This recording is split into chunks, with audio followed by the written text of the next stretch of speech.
1A. What in the world? 1.1. The world as it is. Where was Air France Flight 447?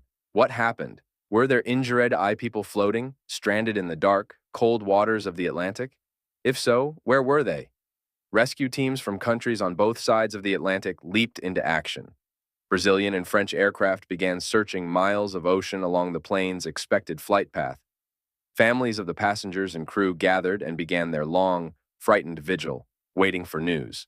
Experts collected what little data there was from the radar controllers, other aircraft, and ships near the plane's flight path. That accidents and natural disasters kill and injure people every day makes them no less devastating. But why does God allow these things? Why is there suffering in a world created by a good, loving, all-powerful, all-knowing God? The Bible has the answer. God didn't create things to be this way. The fault is ours. In Genesis 3, we learn that Adam and Eve disobeyed God, and there was a punishment, death. Their sin plunged the whole world into its broken, fallen state. People began to struggle for survival. Nature seemed set on fighting man's attempts to use it. Food was no longer free for the picking. Man had to toil for it. Life became dangerous and hard. This is the world we inherited, the world where disasters happen. But the effects of the fall don't stop there. We are Adam and Eve's children, and we follow in their disobedience. Not only is everything outside of us broken, but everything inside us is too. Our thinking is fallen. Our reasoning, observing, and planning are clouded by pride, envy, fear, selfishness, and a desire to live independently of God and His Word. We don't think about God and our place in His world as we should. Our fallen minds affect our ability to do physical science. Modern science largely encourages fallen people to see only natural processes and their effects. It views the Earth as unimaginably old. Continents drift slowly as they have for billions of years. Life arose from non-life long ago, requiring huge amounts of time to evolve. So every part of life appears different because of our fallen state.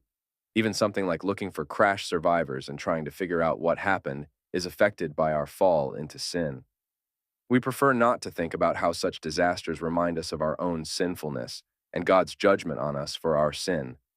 In our natural state, if we think deeply at all, we prefer to think that either God doesn't exist or He is unjust, and so life has no meaning. 1.2. People matter.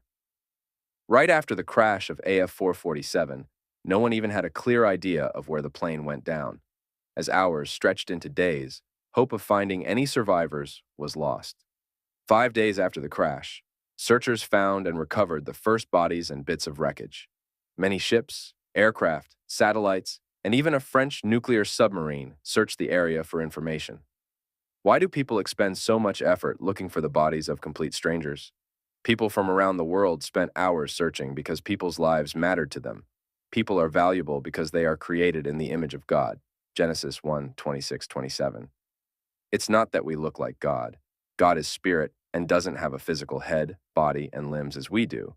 Rather, we bear a likeness to the qualities of His person in almost every other way: intelligence, will, and emotion. God equipped us with these so that we can relate to Him and each other.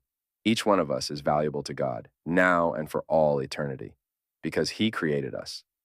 God's image in us makes us want to help, protect, and comfort others.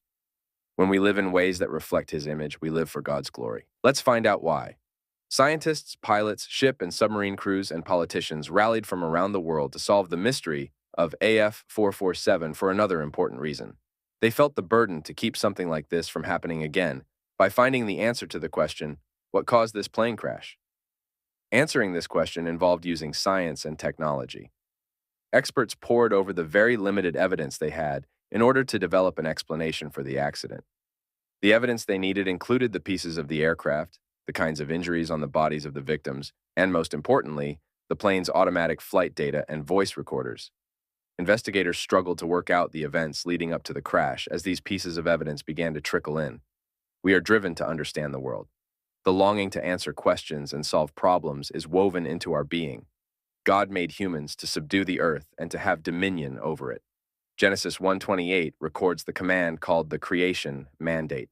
God made people His representatives and caretakers of His world. If we live out this command in obedience to His word, we are glorifying God. So how can we declare God's glory in physical science? We do this through exploring, explaining, and describing. Physical science opens up amazing opportunities for these activities. Through physical science, we can explore how to best use the Earth and its resources to live in a fallen world. To protect and improve people's lives, to love our neighbors, we need to describe the Earth, its oceans, atmosphere, energy, forces, and chemistry. To manage the living things God created, we have to explore what they eat and describe how they relate to each other and the physical world. Clearly, science is key to exercising dominion. The work of explaining the mystery of the AF447 crash is similar to other kinds of investigations that scientists do.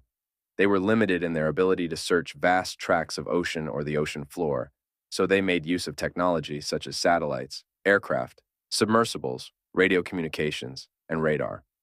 Our ability is create technological things is evidence of the image of God in man. Creating job is technological, obeying one way the to things.